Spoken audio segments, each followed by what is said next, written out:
오늘 하나님께서 우리에게 주시는 말씀은 누가복음 22장 1절에서 13절까지의 말씀입니다. 누가복음 22장 1절에서 13절까지의 말씀입니다.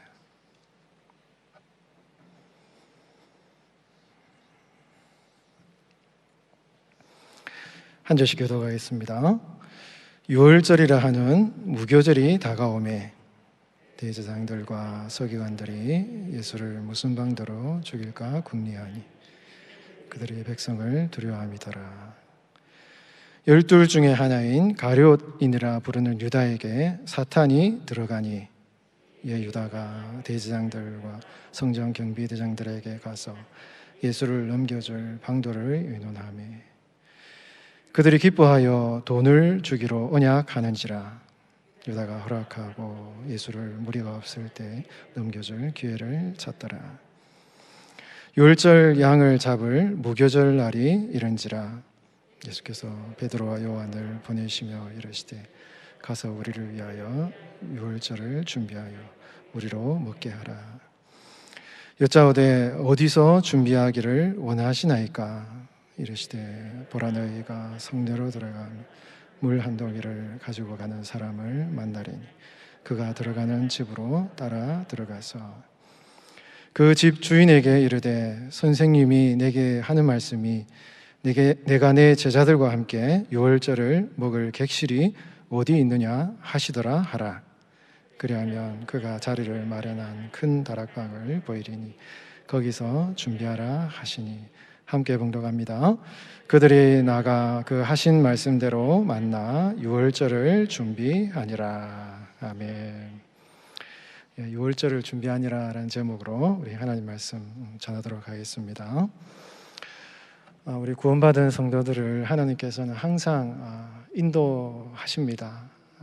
우리가 하나님을 경험하거나 그 인도하심을 우리가 구체적으로 체험하거나 느끼거나 어떤 기적적인 경험을 하지 않는다고 하더라도 때로는 하나님께서 내 기도에 응답하지 않으시는 것 같고 침묵하시는 것 같고 하나님이 나에게는 좀 관심이 없으신 것 같다, 이런 느낌, 이런 생각이 들 때도 하나님은 여러분 한 분 한 분의 인생을 머리털 하나도 세신 우리 하나님께서는요, 얼마나 하나님이 여러분들의 삶에 관심이 많으시면 여러분들 머리털도 세신대요. 그렇게 하나님께서 여러분들의 삶을 아주 세밀하게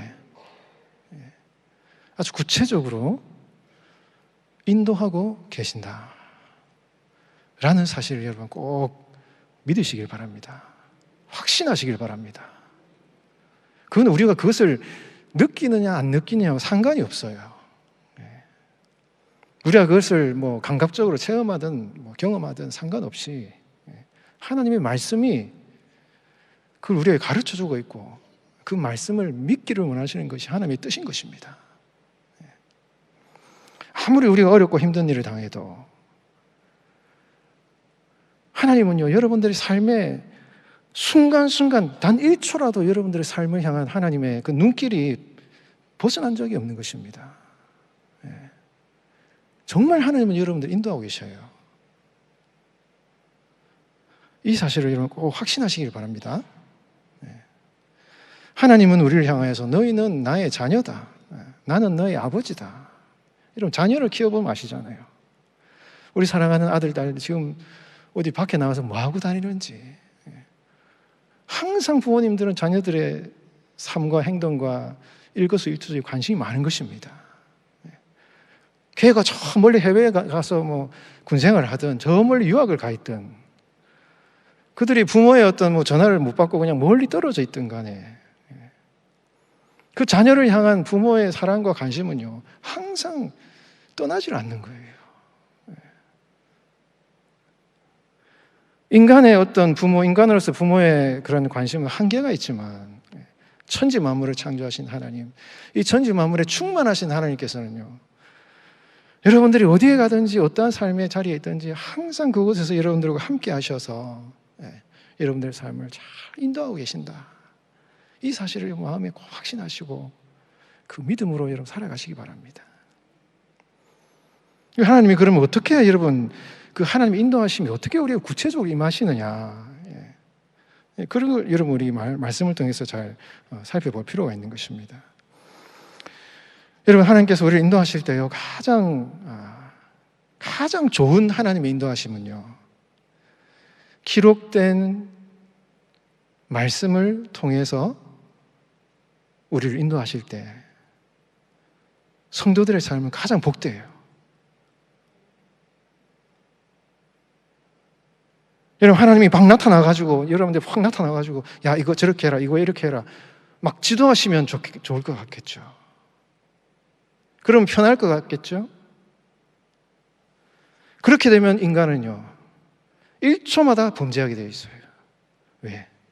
거룩하신 하나님 앞에서 우리는 그 하나님 말씀에 순종할 수 없는 죄인이기 때문에, 그렇게 하나님이 우리를 인도하신다 그러면 우리는 1초마다 죄를 짓게 되어 있는 것이고 살아갈 수가 없는 것입니다.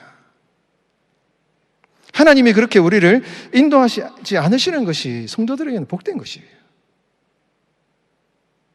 그리고 성경을 통해서 볼 때 하나님이 그렇게 하나님의 사람을 인도하시는 순간이 어떤 순간인지 아십니까? 굉장히 고난이 있고 이 사람에게는 그렇게 안 하면 큰 어려움 당하거나 잘못하면 완전히 멸망의 낭떠러지에 떨어질 것 같은 그런 순간에 하나님이 그런 식으로 인도하셔요. 그래서 그런 하나님의 인도하심은 굉장한 시험과 고난을 전제하는 것이기 때문에 우리 성도들이 하나님의 인도하심을 받을 때 가장 복되고 좋은 것은요, 하나님이 우리에게 매일 묵상하고 읽으라고 주신 이 기록된 말씀을 가지고 항상 그 말씀 안에서 그 말씀이 주시는 영적인 상식, 우리 교회에서 가르치는 거룩한 교리와 말씀의 가르침, 보통 우리가 교회에서 전해주는 이러한 말씀의 바탕한 진리 안에서, 믿음의 상식 안에서 그렇게 하나님의 말씀을 따라서 살아가는 이 성도의 삶이요, 가장 복된 것입니다. 이 율법책을 내 입에서 떠나지 말게 하며 지하로 그것을 묵상하여 그 안에 기록된 대로 다 지켜 행하라. 그리하면 내 길이 평탄하게 될 것이라. 내가 형통하리라. 여러분, 우리가 인생의 길을 가다가 조금 잘못된 길로 빠질 수도 있어요. 그러면 하나님께서 우리에게 말씀으로 탁탁 치시죠. 야, 너 이렇게 하면 안 돼. 우리가 매일 말씀을 묵상하고 그 말씀대로 살아가려고 할 때, 어떤 순간에 이런 선택 저런 선택을 할 때, 우리가 말씀을 묵상할 때 하나님이 우리의 마음 가운데, 야, 너 이렇게 하면 안 돼, 다시 제자리로 가, 이렇게 말씀을 통해 성도들의 삶을 인도하실 때, 목자 되신 우리 예수님께서 그의 지팡이와 막대기로 양들을 탁탁 치시면서, 우리 속은 양들이 어디로 가는지 모르잖아요.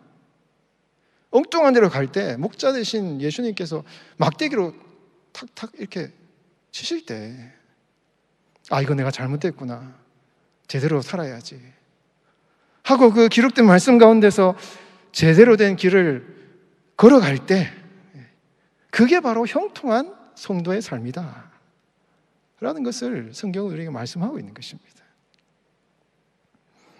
그래서 여러분, 우리가 기록된 말씀을 날마다 묵상하면서 그 말씀이 인도하는 대로, 가르치시는 대로 잘못된 길을 갈 때 때로는 책망하시고 바로잡을 수 있는 힘을 주시고, 그렇게 한 걸음 한 걸음 걸어가는 그 삶이 가장 복된 이 성도의 인생이다 하는 것을 우리가 기억하고 기록된 말씀 안에서 여러분 살아가는 복된 삶을 살아가야 되는 것이죠. 근데 여러분, 우리가 인생을 살아가다가 보면은 그런 평탄한 길만 만납니까? 그렇지 않습니다. 굉장히 어려운 순간을 만날 때도 있어요. 도저히 내 힘으로는 견딜 수 없는 사단의 큰 시험을 당할 때가 있는 것이에요. 조금만 잘못하면은 멸망의 구렁텅이로 빠질 수 있는 굉장히 위험한 상황을 만날 때가 있는 것입니다. 그것이 어떤 경제적인 문제일 수도 있고, 육신적인 질병일 수도 있고, 어떤 관계의 문제일 수도 있고. 여러분, 지금까지 인생을 살아오시면서 그런 경우 많으셨잖아요. 정말 숨이 턱턱 막히는 그런 고난의 순간, 사단이 우리의 삶을 유혹하는 그런 위험한 순간을 만날 때도 있다는 것이죠. 그럴 때 여러분, 성령께서는요, 여러분들의 삶에 구체적으로 인도하십니다. 하나하나 지도하십니다. 그 순간에는 여러분, 우리 성도들이 하나님의 뜻이 무엇인지를 분명하게 보여주시고, 주님의 음성을 들려주시고, 이 길을 이렇게 걸어가야지 너가 멸망하지 않는다, 잘못하면 사단에게 크게 위험을 받는다 하는 것을 경고하시면서요, 하나님 우리에게 구체적으로 주님의 뜻을 보여주시는 은혜가 있어요. 그건 굉장히 위급한 상황인 것입니다. 그럴 때 성도들이 사단의 시험에 넘어가지 않고 하나님의 뜻대로 살고 그 위기를 극복하기 위해서는요, 그 말씀에 철저하게 순종하는 성도의 삶을 살아가야 되는 것이죠. 자꾸 자기를 의지하거나 교만하거나, 그렇게 되면 우리가 그 사단의 시험을 이길 수가 없는 것입니다. 오늘 본문은 예수님께서 마지막 성만찬을 하시기 위해서 제자들과 이제 유월절 잔치를 준비하는 그런 시간이에요. 이 잔치를 준비하기 위해서 예수님께서 무교절, 그러니까 유월절이 저녁 그 낮에 예수님께서 제자들 베드로와 요한을 보내시면서 우리가 유월절 잔치를 먹어야 되기 때문에 이 잔치를 준비하라. 이러니까 베드로와 요한이 어떻게 준비를 해야 됩니까? 하니까 예수님께서 하나하나 어떻게 해야 될지 가르쳐 주셔요. 굉장히 예수님이 어떻게 될지를 다 아시면서 다 얘기를 해 주십니다. 이렇게 하는 경우가 굉장히 드뭅니다. 입성할 때 나귀를 타고 하실 때 이런 있었고, 지금 이 유월절을 준비할 때 이런 얘기를 하셔요. 왜 예수님께서 베드로와 요한을 보내시면서 하나하나 지시하시고 가르쳐 주시고 준비하시도록 이렇게 어떤 미래의 일을 예언하시는 것 같은 느낌으로 이런 얘기를 하시겠습니까? 여러분, 성경을 그냥 읽으면 이 순간에 이 말씀이 단순히 어떤 예수님의 명령만 나오는 것 같지만요, 이 순간 이 예수님께서 베드로와 요한에게 하시는 이 명령은요, 굉장히 긴급한 상황이에요. 굉장히 위험한 상황입니다. 어떻게 그걸 알 수 있습니까? 22장 3절 말씀에 보면 이런 표현을 해요. 12 중에 하나인 가룟이인이라 부른 유다에게 누가? 사탄이 들어갔다.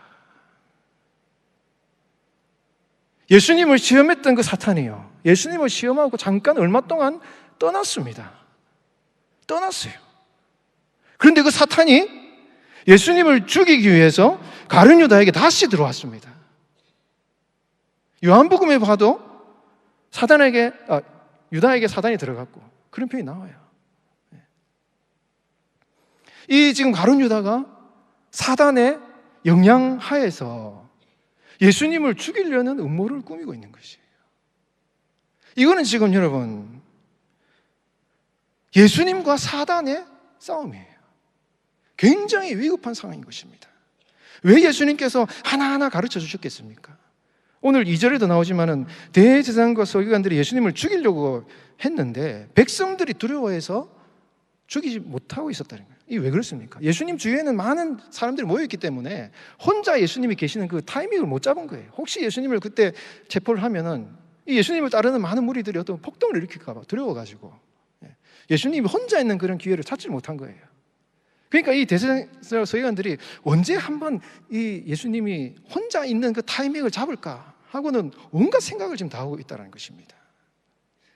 그러니 유월절 잔치를 먹어야 되는데 제자들한테 그냥 가서 좀 준비해라. 이러면 제자들이 사방팔방 다니면서 어디 찾아보겠죠. 그럼 어떻게 됩니까? 첩보가 그들한테, 유대인들에게 전해지는 것입니다. 그러면 딱 판단을 하겠죠. 아하, 지금 예수가 이런 동선을 가지고 유월절을 지킨다. 이 정보가 그들에게 들어가면 그들은 언제 타이밍을 잡아가 예수를 체포해야 되겠다. 이런 계획을 세우겠죠. 그러면 예수님께서 마지막 선만찬, 제자들과 마지막 만찬을 하시기를 고대하고 기다리셨는데 그 성만찬을 하지 못하게 되는 상황이 발생할 수 있는 것입니다. 그러니 예수님께서 이런 상황을 미리 다 아시고 이제 성만찬까지 다 마무리를 하시고 겟세마네 기도하시고 그때 체포를 당하셔야 되는데 혹시 성만찬을 못하는 이런 상황이 발생할 수 있을 것이니 예수님께서 베드로와 요한을 보내시면서 야, 너희들 유월절을 준비하러 갈 때 이렇게 하나하나 예수님께서 가르쳐 주시면서 이렇게 해서 유월절을 잘 준비해라 하고는 예수님께서 제자들을 구체적으로 인도하시는 그런 내용이 나오는 것이에요.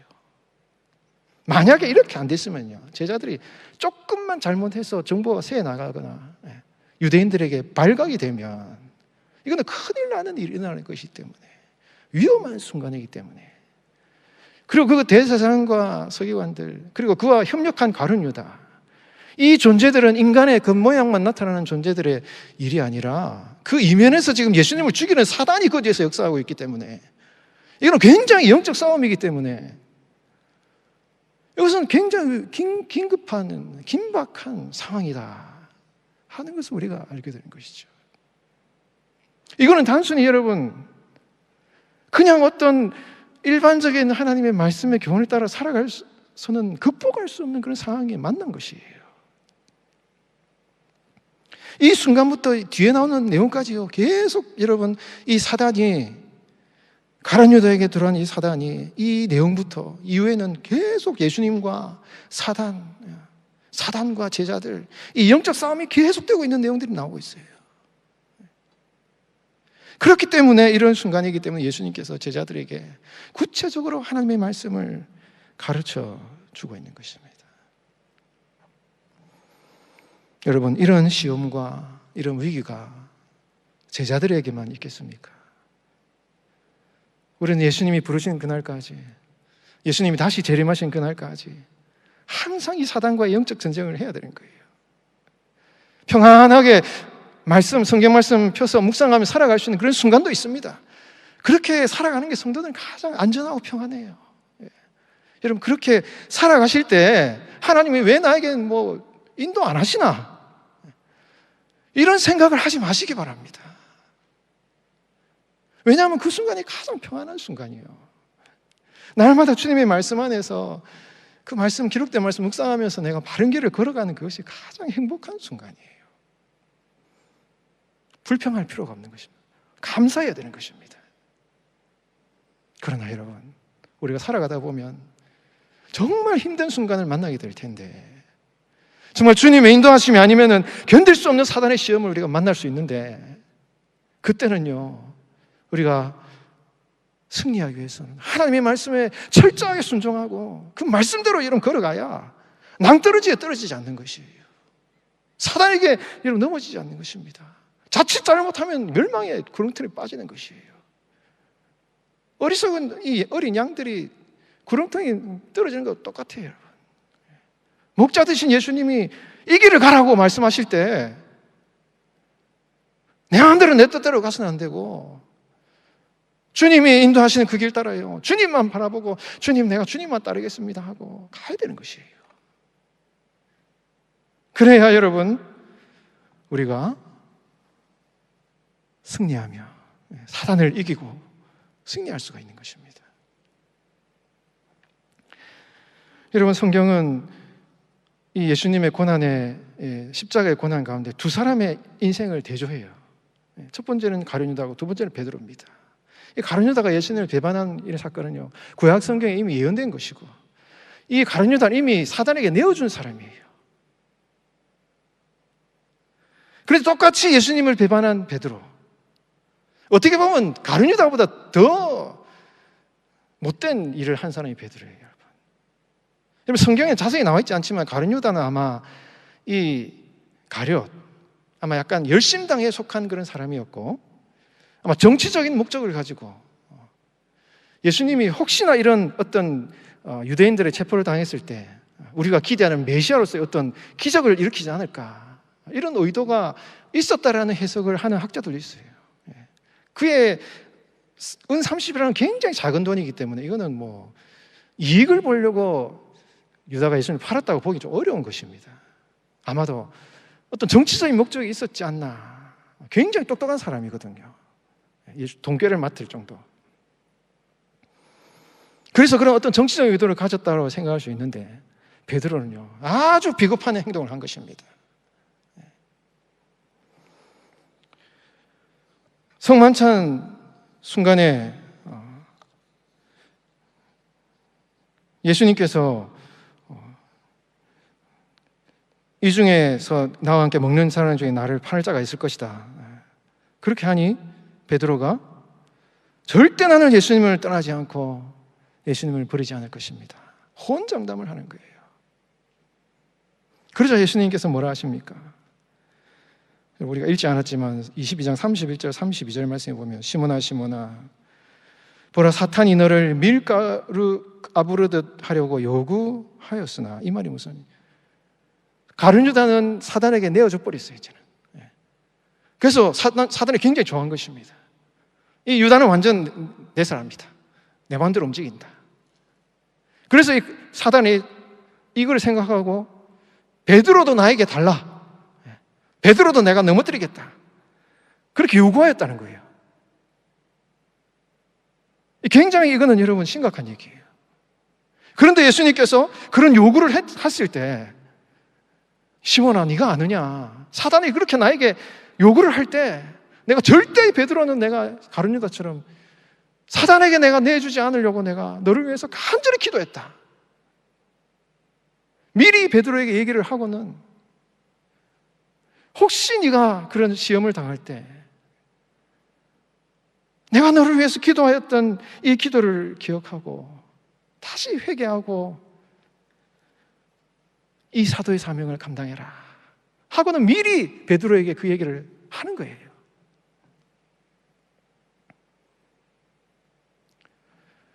여러분 혹시 예수 영화라는 지저스 필름이라는 영화를 보신 분들이 있으실지 모르겠습니다. 선교 나가면은 선교지에서 어린이들이나 이렇게 복음을 모르는 분들에게 이제 예수님을 전하기 위해서 만든 영화가 있어요. 누가복음을 베이스로 한 그런 영화입니다. 아마 보신 분도 있으실 것 같아요. 제가 청년 시절, 대학 시절에 그 영화를 제가 이제 선교단체에 있을 때 이제 봤는데, 뭐 다른 내용은 그냥 평범해요. 그냥 이제 예수님의 생애를 기록한 거기 때문에. 근데 제가 그 영화를 보면서 지금도 잊을 수 없는 장면이 있어요. 누가복음에 보면 베드로가 예수님을 3번 부인했을 때 예수님이 베드로의 얼굴을 쳐다봐요. 그래서 베드로가 비로소 예수님의 얼굴과 눈이 마주쳐서 내가 예수님을 그렇게 부인하지 않겠다라고 3번이나 내가 부인하지 않겠다라고 장담을 했는데, 예수님을 3번이나 부인한 그 순간에 예수님과 베드로의 눈이 마주치면서, 그 영화에 보면요 베드로가 컴컴한 데 가서 펑펑 웁니다. 여러분, 펑펑 울어요. 그 예수 영화라는 장면에 그 장면이 나옵니다. 제가 그 장면을 보고 그때 대학 시절에 얼마나 제가 울었는지 몰라요. 사단이 밀가부르듯 하려고 요구하였을 때 예수님이 베드로만큼은 내가 사단에게 내어주지 않겠다라고 간절히 기도해서 겨우 베드로는요 비록 예수님을 부인했지만 가룟 유다처럼 멸망하지는 않았습니다. 예수님의 눈이 마주쳐서 예수님 내가 그렇게 장담을 했는데 예수님 부인했군요. 펑펑 우는 베드로의 모습,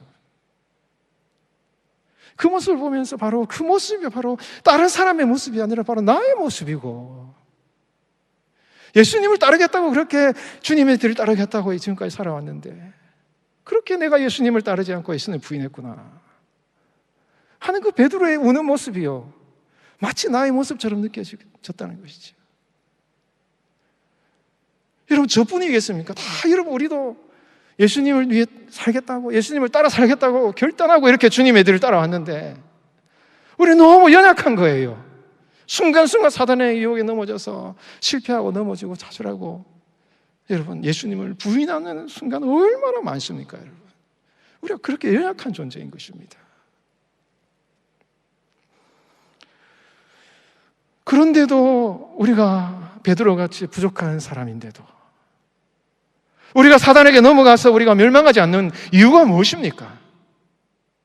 지금도 우리 예수님께서는 우리를 위해서 기도하신다는 것이 여러분 중재의 기도를 말하는 것이거든요.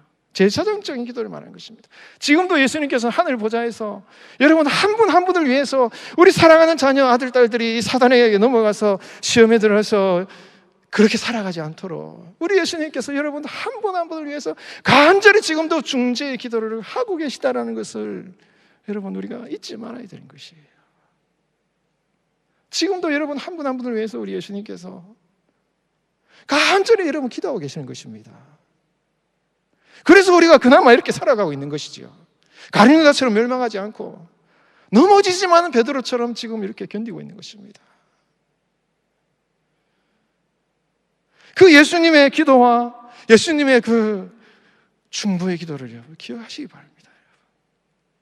그렇기 때문에 여러분 우리가 베드로처럼 넘어지지 않으려면 자신만만하게 내가 내 힘으로 내가 이런 사람이다 이렇게 우리 자신을 드러내거나 자신만만해서는 절대 안 되는 것입니다. 그건 사단의 계략에 넘어가는 것이에요. 그래서 사단의 유혹 가운데 여러분 우리가 의지할 수 있는 것은 오직 하나님의 은혜와 하나님의 도우심과 예수님의 은혜 안에서 살아갈 때 우리가 이 모든 사단의 유혹을 이기고 승리할 수 있다라는 것을 말씀하고 있는 것입니다. 여러분, 우리는 연약하지 않습니까? 우리는 순간순간 넘어져요. 예수님을 따르겠다는 그 결단은요, 순간순간 바뀝니다. 그 베드로의 눈물이 우리의 눈물이에요. 그러나 우리 예수님께서 너가 돌이켜 회개하여서 내 형제들을 굳게 해라. 그 예수님이 베드로의 회개하는 그 순간, 연약한 순간을 주님의 사랑으로 품 안으시고 다시 돌아서서 네가 죄의 일을 감당해라. 이 음성을요, 우리가 주님께서, 예수님께서 여러분들에게 주시는 하나님의 음성으로 듣고 넘어져도 다시 우리를 격려하시고 힘들어도 쓰러져도 다시 우리를 일으키셔서 주님의 일을 맡기시는 그 예수님의 사랑의 음성을 듣고 다시 일어서서 주님의 길을 걸어가시는 여러분들의 삶이 되시길 바랍니다. 그래야 우리가 이 사단의 유혹 앞에서 정말 이 일촉즉발의 위기의 순간 가운데 우리가 주님의 영광을 나타내는 그런 일을 할 수가 있는 것입니다. 여러분, 예수님께서 베드로와 요한을 보내셔서 유월절을 준비하는데 이 구체적으로 어떤 지시를 하셔요. 성내 예루살렘에 들어가면 물 한 동이를 가지고 가는 사람을 만날 것이다. 아마 이제 예루살렘 성에 들어가면 이제 물 뜨는 곳이 실로암이 있거든요. 거기에서 아마 물 뜨러 온 사람을 만나는 것 같아요. 보통 여러분 실로암 물 뜨러 가는 사람 보통 여자들이 그 당시에 물 뜨러 많이 가는데 이 물 한 동이라는 이 남성 명사 이 남자였던 것 같아요. 남자가 물 뜨러 온 걸 딱 보니까 이거 굉장히 새롭다 하고는 예수님 말씀한 사람이 맞구나 하고는 그 사람을 따라갔을 것 같아요. 성경에 나오진 않고 역사적인 어떤 증거도 없지만 많은 초대교회 전승에 하면 이 사람을 마가라고 주장하는 사람들이 있습니다. 상당히 유력합니다. 그래서 그 사람의 집을 따라 들어갔는데 거기에 큰 다락방, 이 다락방이라는 것이 우리가 생각하는 지붕 밑에 있는 방 그런 게 아니라 원어적으로는 위층이라는 얘기예요. 아래층이 아니고 위층이라는 얘기예요. 위층에 그러니까 집이 있고 객실, 나그네들을 대접하기 위해서 준비해 놓은 그런 객실이 있었다는 거예요. 근데 그게 위층에 있었기 때문에 큰 다락방이 있었다는 거예요. 거기에 이미 준비가 다 돼 있는 그런 다락방을 보일 것이니 거기 가서 이제 준비를 해라. 여러분, 누가복음을 기록한 누가가 사도행전도 기록을 했거든요. 여러분, 오순절 성령 충만 받은 장소 어디입니까? 다락방인데 뭐 많은 사람들이 마가의 다락방이라 얘기를 하는 거예요. 왜 예수님께서 이 성만찬을 이 마가의 다락방, 이 시온산에 있는 그 마가의 다락방, 거기를 성만찬 장소로 정했겠느냐는 것이. 여러분, 이 유월절, 이 지난 이 사단의 역사가요, 누가복음 끝까지 계속되고 사도행전까지 계속되면서 초대교회 사도들과 성도들을 계속해서 핍박하는 이 사단의 역사가 초대교회 가운데 계속 일어났고, 예수님께서 이 다락방에서 제자들과 같이 만나셔서 제자들에게 성만찬을 하시면서, 얘들아, 앞으로 너희들이 많은 고난을 당할 것이니, 지금까지 전대도 배낭도 없이 보냈는데 부족한 것이 없었지만 이제는 전대를 가지고 전대를 가지고 심지어 검을 사라, 겉옷을 팔아, 검을 사. 이 검이라는 게 원어적으로는 싸움, 다툰다는 의미를 가지고 있습니다. 예수님 항상 이 검을 얘기할 때 평화의 반대로 검을 얘기하세요. 이 검을 사라는 것이 실제로 검을 사라는 것이 아니라 싸움이 일어날 텐데, 평화가 아니라 싸움이 일어날 텐데 누구하고 싸움이겠습니까? 사단과의 싸움인 거예요. 싸움이 일어날 테니 그 싸움을 미리 대비해라. 겉옷이라는 것은 그냥 평상시에 있는 옷이기 때문에 평상시에 그냥 살아간 대로 살아가서는 안 되고, 이게 긴박한 상황이기 때문에 정신을 바짝 차리고 검을 사는 마음으로 싸움을 대비해라, 이런 얘기를 하시는 것입니다. 그 싸움이 어떤 싸움입니까? 이건 영적 싸움이기 때문에 이 다락방에서 영적 싸움을 이기기 위해서는요, 딴 일을 할 수는 없고, 여러분, 성령의 충만을 받고 기도를 함으로 깨어서 있을 때 초대교회에 다가오는 그 핍박과 고통의 상황들을 이길 수 있음을 예수님께서 지금 가르쳐주고 있는 것입니다. 여러분, 예수님께서 겟세마네 동산에서 땀이 핏방울이 되는 처럼 땀을 뚝뚝 흘리시면서 예수님께서 간절히 기도하셨는데, 제자들은 여러분 뭐하고 있었습니까? 제자들은 뭐하고 있었습니까, 여러분? 제가 이 겟세마네 동산의 기도를 볼 때마다 예수님의 그 간절한 기도보다도 예수님 옆에서 자고 있는 제자들의 그 모습이 보이는 거예요. 예수님은 제자들을 위해서 간절히 기도하고 있는데 그 옆에서 자고 있는 제자들의 모습을 볼 때마다 정신이 번쩍 드는 것입니다.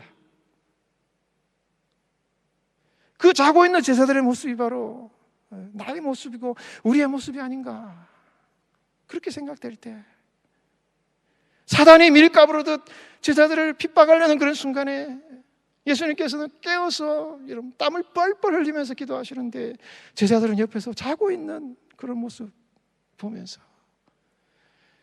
야, 우리가 이 마지막 때에 주님의 뜻을 행하는 제자로서 살아가기 위해서는 정신을 바짝 차리고 기도해야 되겠구나, 성령 충만 받아야 되겠구나, 깨어서 기도하는 성도가 될 때 이 마지막 때를 이길 수 있는 성도가 되겠구나 하는 것을 깨닫게 되는 것입니다. 사랑하는 성도 여러분, 우리가 평탄하게 인생을 살아갈 때는 늘 하나님의 말씀 안에서 그 말씀을 배우고 묵상하면서 살아갈 수 있습니다. 그러나 여러분들의 인생에 심각한 위기가 닥칠 때, 정말 사단이 여러분들을 유혹하고 넘어뜨리려 할 때, 그때는요, 정신을 바짝 차리고 하나님의 말씀만을 붙들고, 여러분, 딴 길을 부하시면 안 되고 오직 주님의 말씀만 보고 가야 되고요, 영적으로 자면 안 됩니다. 절대로 영적으로 자면 안 되는 것이에요. 항상 깨어서 기도할 때 여러분, 그 고난을 이기고 핍박을 이기고 그 사단의 위험을 이기고 우리가 승리하는 인생을 살아갈 수가 있는 것입니다. 그렇게 깨어 기도하는 여러분들의 삶이 되시기를 주의 이름으로 축원드립니다.